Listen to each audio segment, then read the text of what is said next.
Call came on a Thursday afternoon in late October when the maple in my uncle's front yard had already gone fully red and the light was doing that low golden thing it does in New England right before everything turns gray for 6 months. I was at my kitchen table in Worcester, going through paperwork for my own house. We just refinanced and the stack of documents felt like it would never end when my phone rang with a number I didn't recognize at first. Then I placed it. It was Owen, the electrician my cousin had recommended to rewire the old house before we listed it.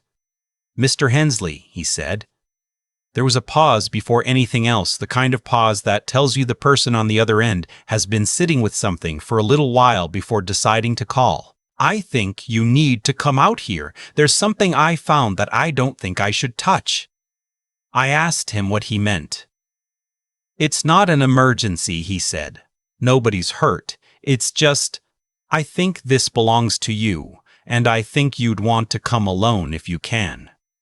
He said it quietly, not dramatically. That was the part that stayed with me on the drive over. My Uncle Bernard had died in August. He was 71, and he had lived in that house outside of Northbridge for 32 years, the last 9 of them by himself after my aunt passed. He had no children. My mother was his only surviving sibling, and she was in no condition to manage an estate. She'd had 2 knee replacements in the past 18 months and lived in Tucson with my stepfather. So the job fell to me, the nephew who lived closest, the one who had spent summers there as a kid and who still knew where the spare key was kept, under a ceramic frog by the back door that my aunt had bought at a craft fair in 1998 and that nobody had ever moved. Bernard had been a machinist for most of his working life. 41 years at a tool and die company in Millbury, the kind of place that made precision parts for aerospace contractors, the kind of work that required patience and exactness and a tolerance for error measured in thousandths of an inch. He retired at 64 with a small pension, a good handshake, and what I had always assumed was a quiet, ordinary life. He fixed things around the house. He kept a vegetable garden. He drove to the library on Tuesdays. He called my mother every Sunday at 7 o'clock. I drove the 40 minutes to Northbridge without the radio. It was something about that pause on the phone. I needed quiet to think, and I didn't know yet what I was thinking about. Owen's van was in the driveway when I got there. He was sitting on the porch steps, not inside, a broad man in his early 50s, work boots, a canvas jacket, a thermos on the step beside him. He stood when he saw my car and met me at the bottom of the steps. He shook my hand the way people do when they're relieved to have company. "I appreciate you coming out," he said. I didn't know who else to call. He explained it as we walked inside. He'd been hired to update the electrical panel and run new wiring to the detached garage. Standard stuff for a house that age. The wiring in the main panel was original to a 1979 renovation and well past its serviceable life. He'd started in the basement that morning, tracing the old conduit along the north wall near the utility area, behind the water heater, and that's when he noticed it. The basement of my uncle's house was the kind of space that accumulates 60 years of American life, shelving units along 2 walls, mason jars with unlabeled contents, a workbench with pegboard and tools hung in careful silhouette outlines. Bernard had drawn the outlines himself with a black marker, so we always knew if something was missing. Everything was organized with the precision of a man who had spent his career working to tolerances. That was what made it immediately obvious when something didn't fit. Owen pointed to a section of the north wall, behind a shelving unit he'd swung out on a pivot. The shelving unit, I realized, was on hinges. It looked fixed to the wall, but it wasn't. Someone had mounted it to swing free and had done it well enough that unless you were looking, or unless you were an electrician tracing conduit along that wall, you would never know. Behind it was a door, a plain interior door, hollow core, painted the same gray as the concrete wall behind the shelving. The hinges were on the inside. There was a padlock on a hasp, a good one, a Medico. Nothing about it looked improvised. Someone had built this deliberately and had built it to last. "The lock's his," Owen said. "I didn't touch the door. I figured this was yours to open." He handed me a small labeled key bag. Inside was a key on a plain ring. No fob, no tag. It had been sitting on a hook on the underside of my uncle's workbench, inside a socket organizer tray, laid flat underneath a row of standard metric sockets. I would never have found it in 100 years. "I'll go check the panel upstairs," Owen said. "Take your time." I heard him on the stairs, and then I was alone in the basement. I unlocked the medico and pulled the door open. The room on the other side was small, maybe 8 by 10 feet, the dimensions of a large walk-in closet. It smelled like cedar and machine oil and the faint chemical smell of archival storage boxes, the kind with the gray lids that look like they belong in a library. There was a single pull-string bulb in the ceiling. I pulled it. Along the left wall, 4 banker's boxes stacked in pairs, each one labeled in my uncle's handwriting with a black marker in the same neat, block letter print he used on his tool outlines. Along the right wall, a fireproof safe, the floor-standing kind, about 3 feet tall, with a digital keypad. And on a small wooden shelf directly above the safe, a sealed envelope with my name on it. Not the family name. My first name. Written in my uncle's hand. I stood in the doorway for what felt like a long time. I took the envelope first and went back to the main room and sat on the bottom step of the basement stairs and opened it. Inside was a single folded sheet of paper and a post-it note stuck to the front that said, in his handwriting, "Start here." Then the boxes. "Safe combination is your first car's year." My first car was a 1994 Ford Ranger. I had told him that story at Thanksgiving 6 or 7 years ago. The truck had broken down on the highway in a snowstorm, and Bernard had driven 90 minutes in the dark to bring me a chain and a thermos of coffee. We'd laughed about it in his kitchen afterward. The letter was 2 pages, written in longhand on lined paper.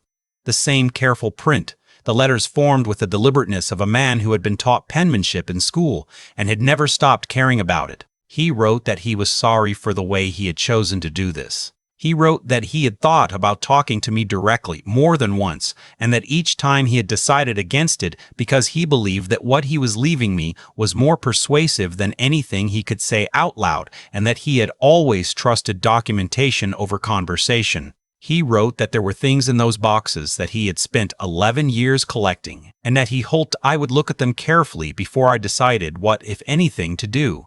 And then he wrote the name.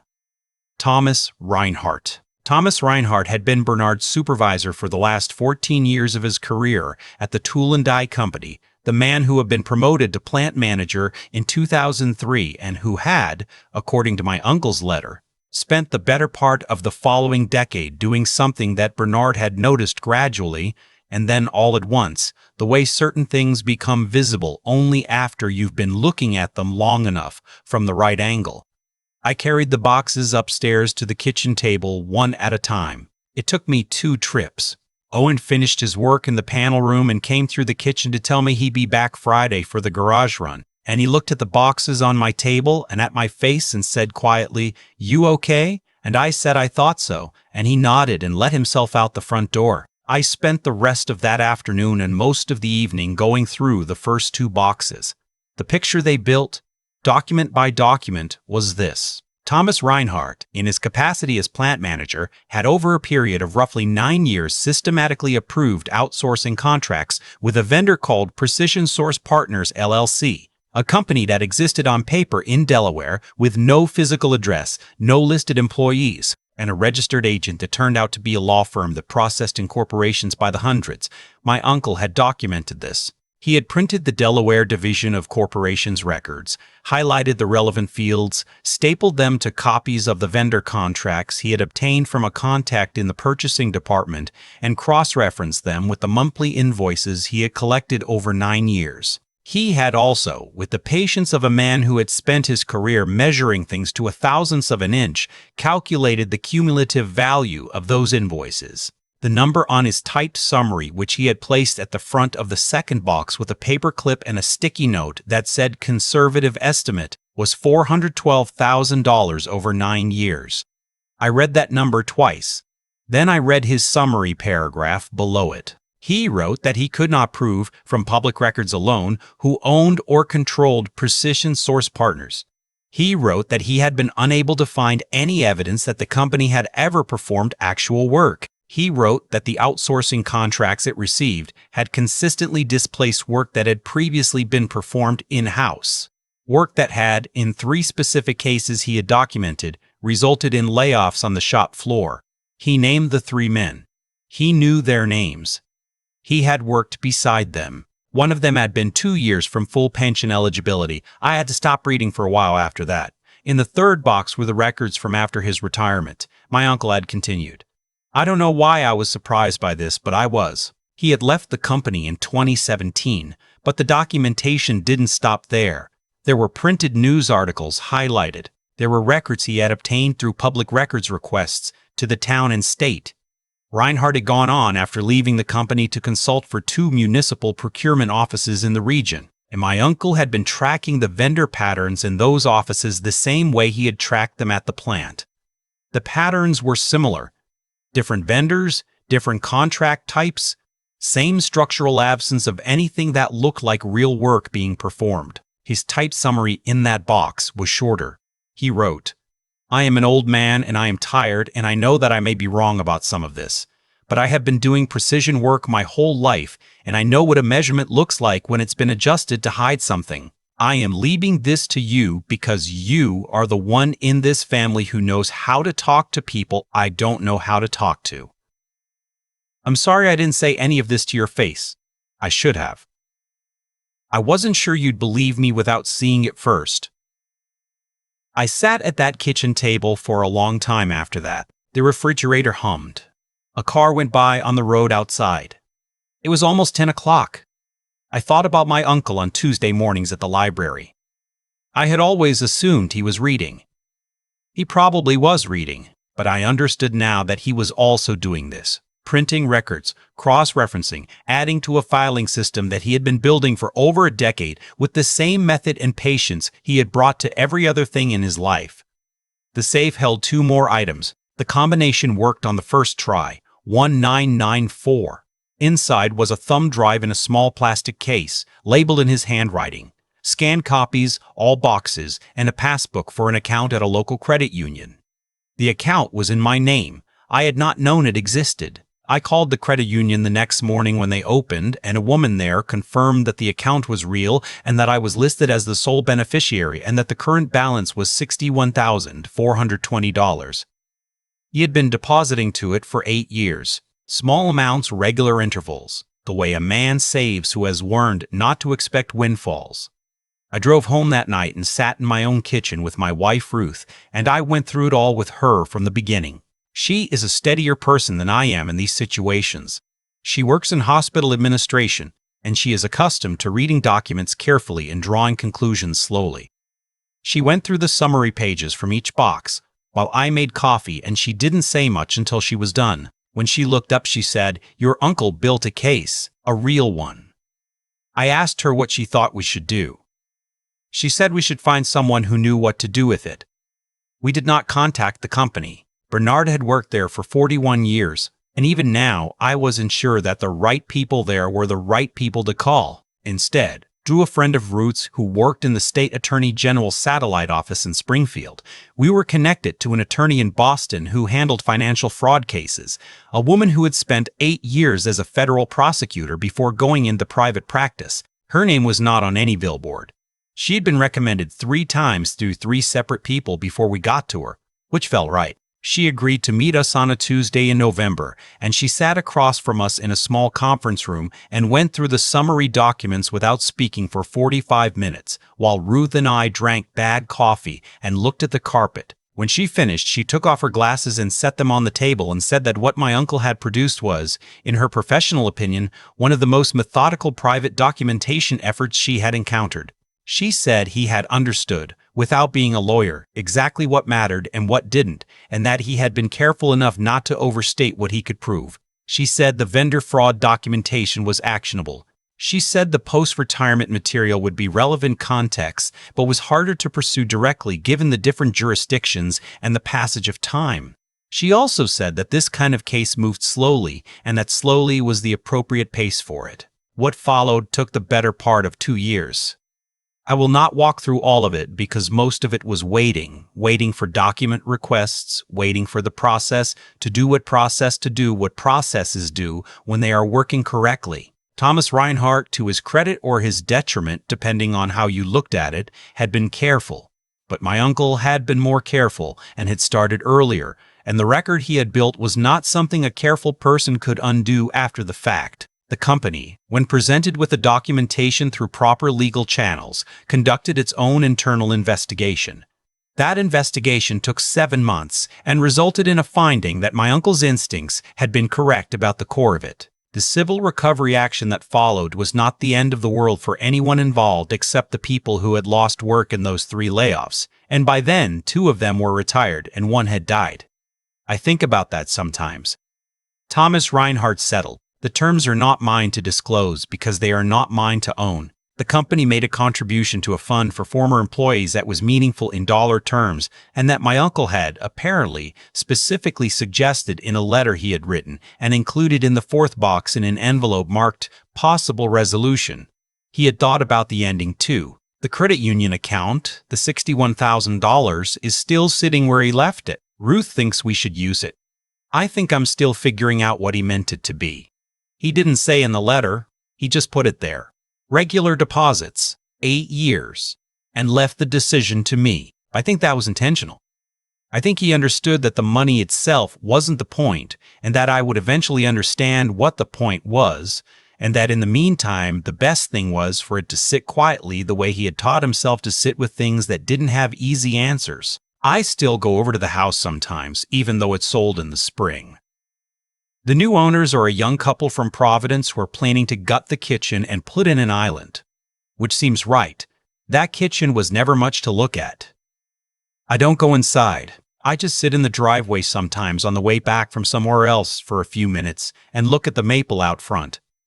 The room in the basement is still there as far as I know. I told the buyers there was a storage room behind the shelving unit on the north wall, and they nodded and wrote it down, and I did not explain what it had been used for or how long it had taken to build what it held. Owen finished the rewiring job the Friday after he found it. When he handed me the invoice at the end, he said, "Hope whatever that was worked out okay." I told him it was still working itself out. He nodded like that was a satisfying answer, which I suppose it was. I think about my uncle in that basement over all those years, library on Tuesdays, Sunday calls to my mother, vegetable garden in the summer, and on whatever evenings and weekends he could manage, adding to a record that no one knew existed, for reasons he never explained to anyone while he was alive. He was not a dramatic man. He was not angry in any way I ever saw. He simply believed that things that had happened deserved to be documented, and that documentation was the one form of persistence available to an ordinary person who did not have money or connections or the kind of loud certainty that forces itself into rooms. He trusted me with it. I'm still not sure I did it exactly right, but I tried to do it the way he would have, methodically, without overstating, letting the record carry what the record could carry. The day the attorney called to tell me the civil matter had been resolved, I drove out to the cemetery in Northbridge. It was a Thursday, same as the day Owen called me. The trees were bare by then, February, and the ground had that gray, exhausted look that central Massachusetts has in winter. The look that makes you wonder how anything ever decides to come back. I stood at my uncle's headstone for a while and tried to think of the right thing to say. I finally said out loud to nobody but him, "I found it, all of it." The wind moved. Somewhere down the road, a dog was barking at something. He was a quiet man who worked with his hands and kept his records and never asked anyone to admire him for it. He loved his wife for 43 years, and he called his sister every Sunday, and he drove 90 minutes in a snowstorm to bring his nephew a thermos of coffee, and he never mentioned it again after that night. He was precise about everything that mattered, and everything mattered to him in the same quiet, steady way. He was right to trust that I would find the key. I only wish I had thought to ask him, while there was still time, what he had been carrying all those years in the evenings when the basement light was on. I've thought a lot about why Bernard never said any of this out loud. He had years of opportunities. Sunday phone calls, Thanksgiving dinners, that night in the snowstorm when it was just the two of us in his truck cab drinking coffee from his thermos while the tow chain went taut. He could have said something then. He chose not to. For a while I told myself it was stubbornness, the particular stubbornness of men from his generation, the ones who were taught that you handle your own problems quietly and you don't put what you're carrying onto other people's shoulders. But the longer I sit with it, the more I think that wasn't it. Or at least not all of it. I think he waited because he understood something that I'm only now starting to understand myself. That a record without the person behind it is sometimes more powerful than that person's voice ever could have been. He knew that if he told me about Thomas Reinhardt over the phone, I would have listened, maybe even believed him, and then I would have had nothing but his word against a man with a title and a company name on job site signs across 3 counties. He gave me the documents instead. He gave me something I could put in front of a federal prosecutor and watch her go quiet for 45 minutes.